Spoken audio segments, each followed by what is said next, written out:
खबरदार में आज दिल्ली में प्याज सब्सिडी को लेकर हम एक बड़ा खुलासा करेंगे। हम आपको बताएंगे कि कैसे सस्ती प्याज खरीदकर केजरीवाल सरकार ने सब्सिडी देने की बात कही और महंगे दाम पर प्याज बेची। बात हिमाचल की सुरंग में 165 घंटों से ज्यादा से फंसे 3 मजदूरों की भी होगी और बिहार में चुनावी उठापटक की भी। लेकिन पहले दिन भर की बड़ी खबरें न्यूज सुपरफास्ट में, आइए देखते हैं। आज कहा गया वो दिल्ली का एमपी, कहा गए नजीरगंज साहब जो कहते हैं मेरी दिल्ली अब डेंगू से बचाने के लिए क्यों सहयोग कर रहे हैं। कहा गए वो दिल्ली के 7 सांसद जो भाजपा को जीत के दिए थे इस दिल्ली की जनता ने, कहा गए वो सांसद विदेशों में रंगरलियां बना रहे हैं। दिल्ली में आम आदमी पार्टी के विधायक संदीप कुमार के इस बयान पर जबरदस्त बवाल मचा। बीजेपी ने आम आदमी पार्टी के विधायक की भाषा और संवेदनशीलता पर सवाल उठाया। विवाद बढ़ने पर विधायक ने माफी मांगी। उधर दिल्ली में डेंगू से मौत का सिलसिला थम नहीं रहा। अब तक बीमारी से 21 लोगों की जान जा चुकी है। लगातार मौत के बाद दिल्ली सरकार और दिल्ली नगर निगम हरकत में आई है। अब जाकर स्कूलों में फॉगिंग हो रही है। आम आदमी पार्टी के सीनियर नेता HS फुल्का ने पार्टी के सभी पदों से इस्तीफा देने का फैसला किया है। फुल्का ने एक खत जारी कर कहा कि 1984 दंगे से जुड़े केस में ज्यादा वक्त देने के मकसद से उन्होंने पार्टी छोड़ने का इरादा किया है। फुल्का का यह भी कहना है कि इस्तीफे पर फैसला लेने से पहले उन्होंने पार्टी पदाधिकारियों से सलाह मशविरा किया और रजामंदी से ही राजनीति को अलविदा कहा है। बिहार में राहुल गांधी की पहली चुनावी रैली चंपारण में समर्थकों को किया संबोधित, लेकिन मंच पर न लालू न नीतीश आए। जेडीयू से केसी त्यागी और आरजेडी से लालू के बेटे तेजस्वी आए। रैली से पहले एक शख्स के पास एयरगन मिलने से खलबली मची। पुलिस ने शख्स को हिरासत में लिया। मंच से राहुल ने एक बार फिर नरेंद्र मोदी पर निशाना साधा।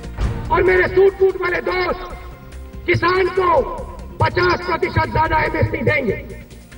मैं और मेरे सूट वाले दोस्त जो महंगाई है उसको कम करेंगे।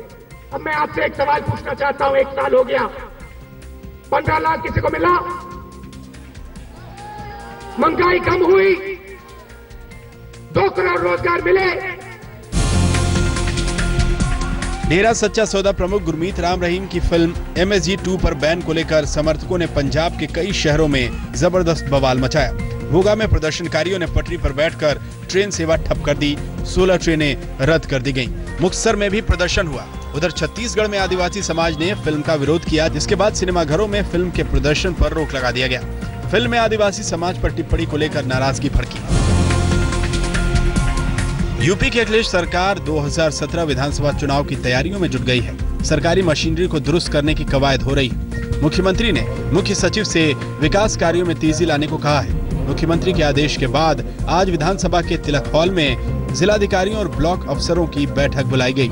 जिलाधिकारियों से रिपोर्ट कार्ड मांगे गए। बैठक में कानून व्यवस्था की भी समीक्षा हुई। जमीन से जुड़े विवादों की वजह से बढ़ते क्राइम को देखते हुए DM और SP की टीम बनाकर मामलों का निपटारा किया जाएगा।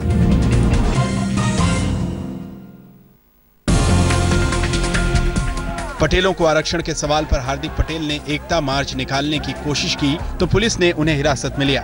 हार्दिक को 78 समर्थकों के साथ सूरत पुलिस ने उस वक्त रोका जब वो मार्च निकालने की तैयारी में थे।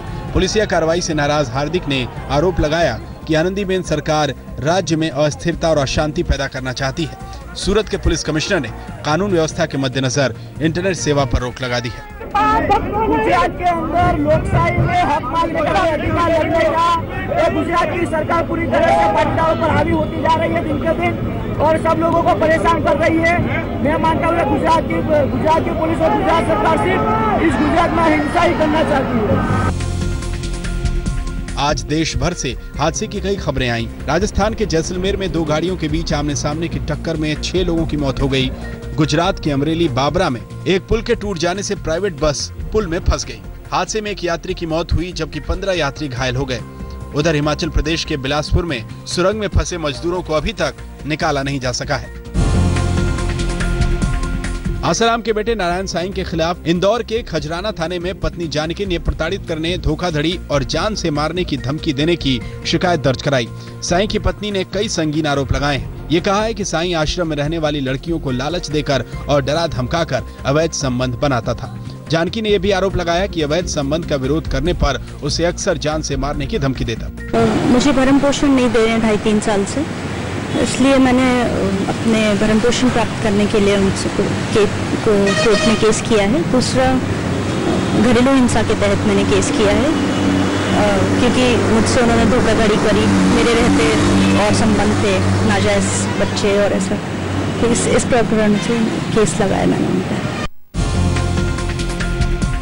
शीना वोरा मर्डर केस में नया ट्विस्ट आ गया है। अब ये पता चला है कि मुंबई के जेजे अस्पताल में खार पुलिस स्टेशन के सौंपे गए बॉडी सैंपल शीना वोरा के नहीं है।